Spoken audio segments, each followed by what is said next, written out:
Welcome back. We're going to continue talking about European diplomacy in the second half of the 19th century. This next couple of lectures, we're going to focus more on Bismarck and the unification of Germany, the rise of Prussia within this German system. Context again, the long 19th century. Significance, well, we're going to create a very new powerful German state here in the heart of Europe through Bismarck's diplomacy and through a series of small local wars. German unification is going to be achieved. Let's give some background here to understand. This is a fairly complex topic. Anytime you deal with European diplomacy, you find yourself kind of in a swamp. So let's talk about Louis Napoleon III. We talked about him some in our last lecture on Crimea.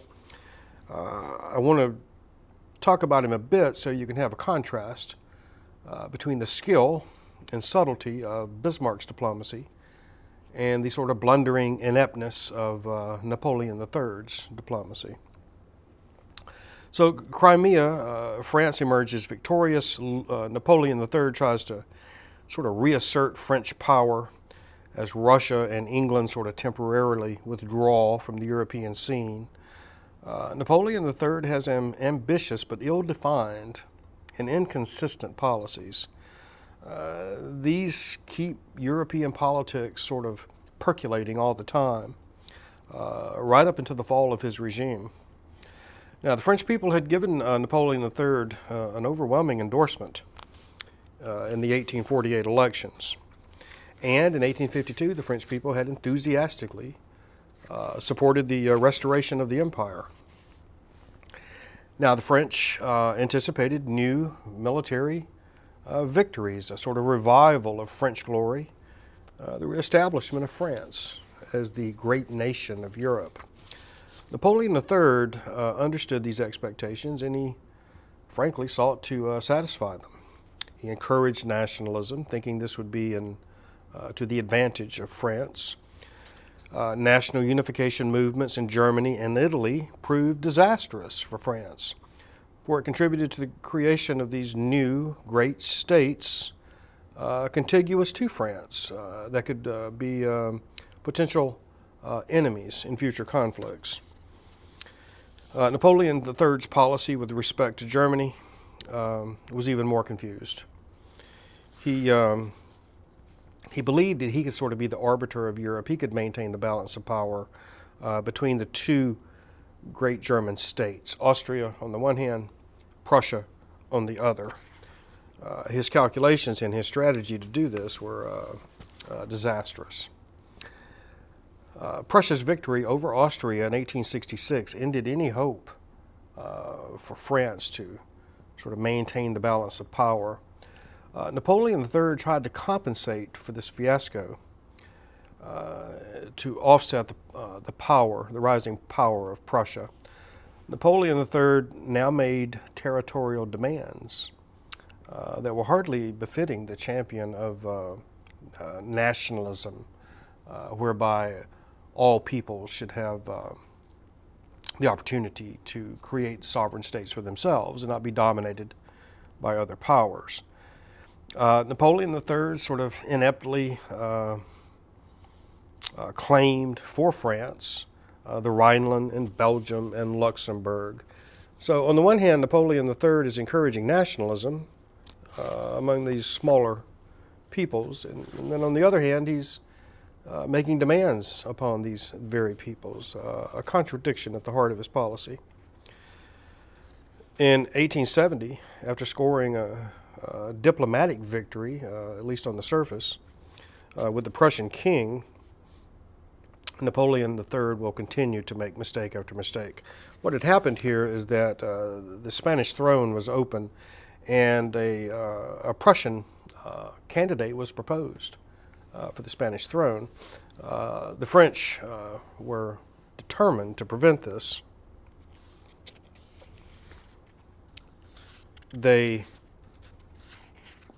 gained an initial diplomatic success in this attempt to prevent a Prussian from ruling Spain, but then they pushed it a little too far. after the French and Prussian War, which will end in 1870, Napoleon III and his Second Empire will collapse.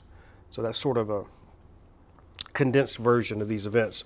Let me go into a little more detail here as we talk about the unification of Germany. A little background: Austria and Prussia, these are the two great German states.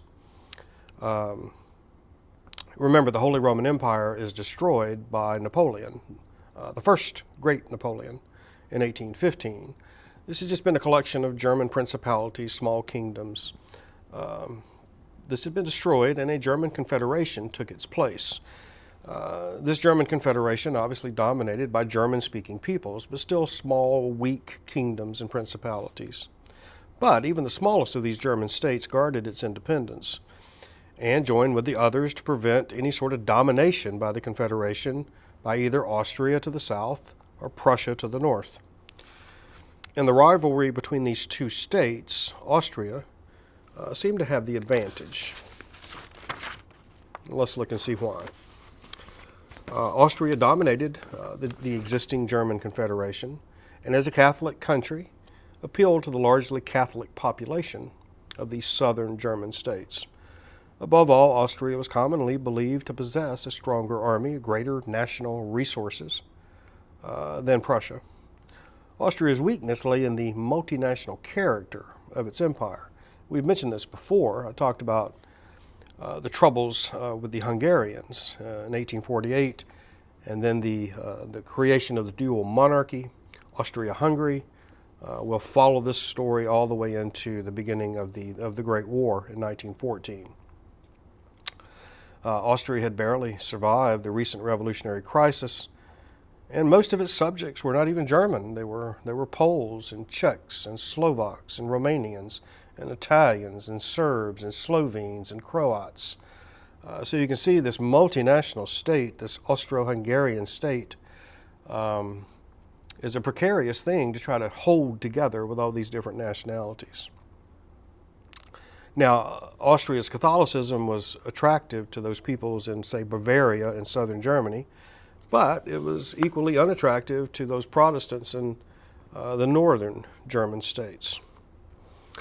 Now, Prussia, on the other hand, it had the advantage of possessing an almost exclusively German population. Prussia's autocratic tradition had been sufficiently tempered by reform to make its leadership more acceptable to all Germans. Prussia's Protestantism was an asset, obviously, to those peoples in northern Germany. Prussia's greatest strength lay in its economic domination of Germany through the customs union, the Zollverein, and in the rapid development of Prussian economic power.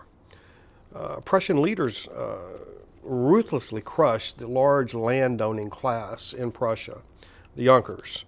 The Prussian leaders channeled the energies of this aristocratic class into the service of the state, military and otherwise. The Junkers, of course, became the chief ministers of the Prussian government, the mainstays of the bureaucracy, the leaders of the army. Now, Bismarck. Let's take a break here, and then when we get back, we can characterize Bismarck and look at his diplomacy and how he managed to defeat both Austria and France and to bring together all these smaller German states with Prussia to create the German Empire. Thank you.